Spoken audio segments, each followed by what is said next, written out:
ఎంత దుర్మార్గమైన ప్రభుత్వం నడుస్తున్నది అంటే ప్రపంచంలో ఎక్కడా కూడా ఒక పెట్టుబడిదారుడు ఒక డబ్బు పెట్టాలంటే రూపాయి పెట్టాలంటే 10 సార్లు ఆలోచించుకొని పెడతారు ఎక్కడైనా సరే.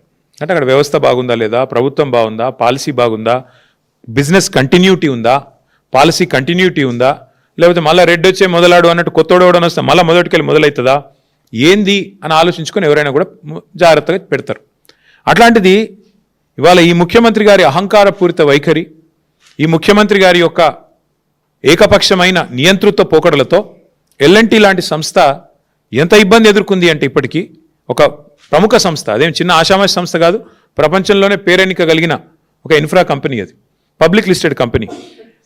ఇంకా వాళ్ళకు 2070 దాకా ఉంది ఇక్కడ లీజు. హైదరాబాద్ మెట్రోది పీపీపీలో 2070 దాకా ఉంది వాళ్ళకు, ఇంకా 45 ఏళ్ళు ఉంది.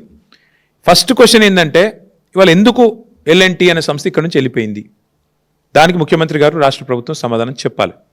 నెంబర్ 1, మా క్వశ్చన్ ఎందుకు పోయింది, ఎందుకు మీరు పంపించారు అర్ధాంతరంగా, ఏ కారణం చేత ఆ సంస్థ ఇక్కడ నుంచి నిష్క్రమించింది. కరోనా కష్టకాలం ఎదుర్కొన్నది, నష్టాలు వస్తే ఎదుర్కొన్నది, రాష్ట్ర విభజన తర్వాత ఏదో రైడర్షిప్ తగ్గుతుందనే అపోహలను తట్టుకొని నిలబడ్డది.